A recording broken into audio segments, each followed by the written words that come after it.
Antes de Darwin, se consideraba el universo como un mecanismo bastante estático. Todas las especies de la Tierra habían sido así desde sus orígenes, sin cambios. En los tiempos anteriores a Darwin, la gente pensaba que los animales pertenecían a lo que ahora denominamos familias evolutivas, que habían surgido de diferentes modelos pensados por el Creador.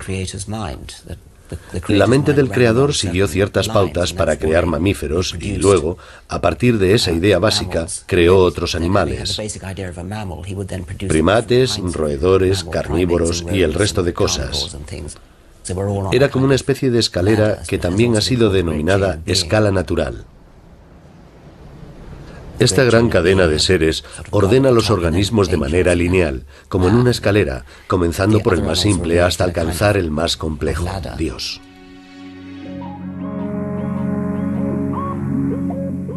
Se ha seguido la tendencia de que hay un lugar para cada cosa y que cada cosa ocupa su lugar. Existe una especie de equilibrio, unidad y armonía estáticos. En la época victoriana se creía que Dios había establecido un orden natural donde cada criatura ocupaba su lugar en la naturaleza y en la sociedad.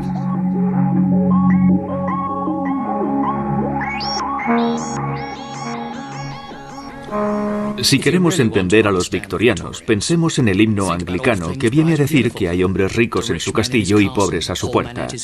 Dios creó a los fuertes y a los débiles, concediéndoles a cada uno su estatus. Cada uno tenía su posición y no había lugar para el cambio. Así estaba establecido y así tenía que ser. Eso significa que no estaban dispuestos a aceptar ninguna modificación en el sistema y que ignorarían cualquier atisbo de cambio que se les presentara. Mirarían hacia otro lugar como si no pasara nada. En 1859, la teoría sobre la evolución de Charles Darwin cayó como una bomba en una sociedad que no estaba preparada para aceptarla. La innovadora teoría de Darwin era radical y extraordinaria. Nunca antes se había considerado algo así.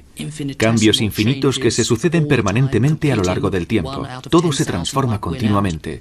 Si el entorno cambia, las especies lo hacen también para adaptarse. Fue una visión dinámica y revolucionaria. La teoría de Darwin alteró la noción de un orden natural establecido. Los pensadores de todas las tendencias políticas se apresuraron a utilizarla para justificar la manera en que debía funcionar la sociedad. Solo aprovecharon aquello que les interesaba del darwinismo. Es lo que siempre sucede con las teorías políticas: se coge lo que se quiere y se ignora el resto. La lucha de Darwin por la supervivencia fue crucial para una clase media que intentaba alcanzar el poder. Los nuevos ricos frente a los ricos tradicionales. Si el más fuerte ganaba, el más débil perdía. En esto consistieron las ideas reformistas de la clase media, liderada por el evolucionista Thomas Henry Huxley. Los reformistas estaban encantados. Esta teoría legitimaba sus exigencias políticas de cambio. El mejor se abría paso. Así empezaba la competición, una competición libre y abierta.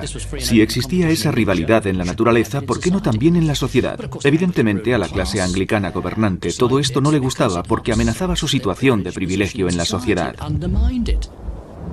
Sin embargo, el nuevo estatus de la clase media se vio a su vez amenazado por otras interpretaciones de la teoría evolutiva mucho más revolucionarias. La clase trabajadora, los provocativos demócratas, también querían deshacerse del sistema. Veían en el evolucionismo una manera de librarse de Dios y de su orden establecido. Eran libres para ascender en la escala social sin necesidad de competir ni de luchar fuertes contra débiles. Querían deshacerse de todo aquello.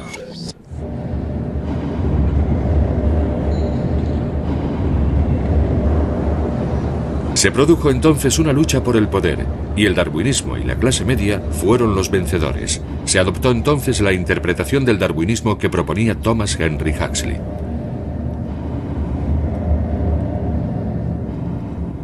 El darwinismo puso los cimientos de la revolución de una clase media profesional y meritocrática. Las clases medias estaban haciéndose con el poder.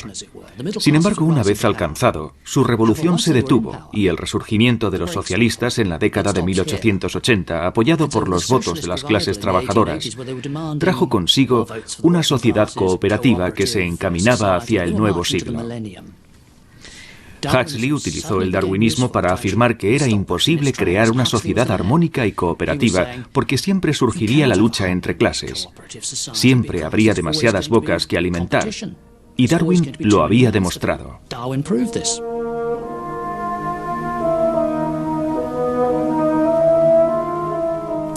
Por esta razón, el hombre rico siguió en su castillo y el pobre a su puerta. El darwinismo ponía de manifiesto que el rico tenía más cualidades, era el más fuerte en la lucha y había vencido al pobre. El propio Darwin, al igual que muchos de sus seguidores, estaba convencido de que el orden social se había establecido por selección natural.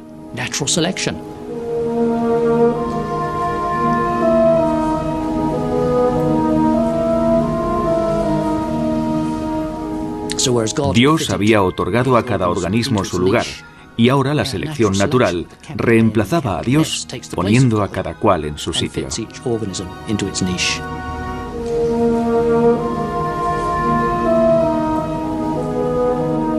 Este argumento cerraba el círculo. La teoría que había desmoronado el orden divino defendido por la aristocracia era ahora utilizado para apoyar el nuevo orden de la clase media. La selección natural les gustaba más que la evolución, porque hablaba de una jerarquía encabezada por el más fuerte, y se suponía que ellos estaban en lo más alto. En los 10 años siguientes a la publicación del libro de Darwin, El origen de las especies, surgieron otros libros que explicaban por qué las poblaciones de las zonas templadas del planeta tenían civilizaciones más desarrolladas que aquellas de los trópicos o las regiones polares. Intentaban limitar la idea de evolución mientras utilizaban la selección natural en su propio beneficio. Pensadores sociales y políticos como Herbert Spencer defendían un capitalismo de libre mercado. La ley de la selva les proporcionaba sus argumentos.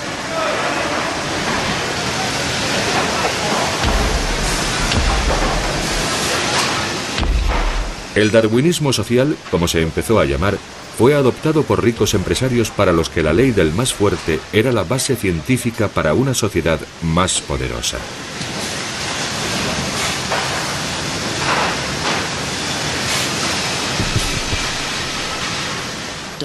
Los más fuertes, según Darwin, eran los ingleses, los anglosajones, y entre ellos los ricos y los intelectuales.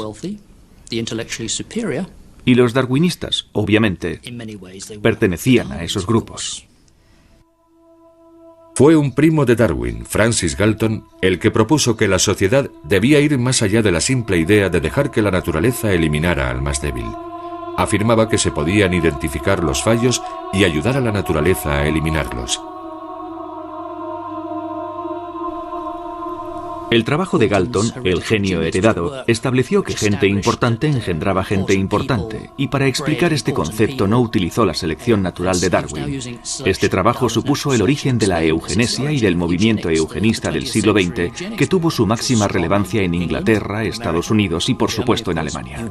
La eugenesia consistía en la idea de que la humanidad podía beneficiarse por medio de la reproducción selectiva.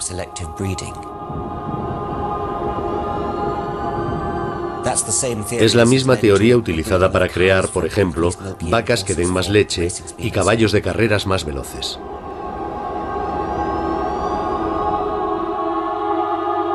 Galton visitó numerosas cárceles para fotografiar reclusos a los que consideraba personas inferiores.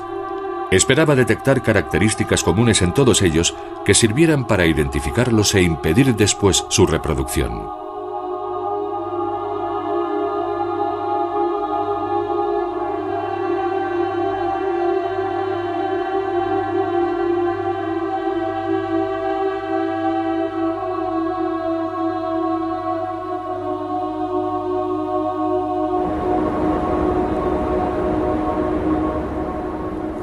Creo que la gente de hoy desconoce la popularidad que alcanzó la eugenesia entre los intelectuales de clase media de Estados Unidos y Europa en aquella época. Quiero decir que no fue tan solo algo exclusivo del pensamiento de derechas. Los Webb, los fundadores de la Sociedad Fabiana, eran también militantes eugenistas. No era una lucha de la derecha contra la izquierda, se trataba más bien de una convicción. La clase media inteligente debía tener mucha descendencia, pero había que evitar la procreación excesiva de la clase trabajadora de naturaleza inferior. ¡Qué horror! Los eugenistas comenzaron a ser un movimiento internacional científicamente respetado. Uno de sus defensores fue el nieto de Thomas Henry Huxley, Julian Huxley. ¿Cómo afectan las leyes hereditarias al caso humano? La eugenesia proporciona una visión hasta ahora desconocida. La eugenesia pretende aplicar las conocidas leyes hereditarias para prevenir la degeneración de la raza humana y mejorar así sus cualidades innatas. No todas las deficiencias mentales son hereditarias, pero la genética es la responsable de la mayoría de los casos leves de retraso mental, como podemos ver en este grupo de hombres haciendo ejercicio en el patio del manicomio. Si se les enseña con paciencia, pueden aprender tareas rutinarias y sencillas, pero hubiera sido mejor para ellos y para el resto de la sociedad que no hubieran nacido. Si queremos mantener nuestra raza a un alto nivel físico y mental, todo el mundo que esté física y mentalmente sano debería casarse y tener muchos hijos para perpetuar su estirpe y así conservar la raza.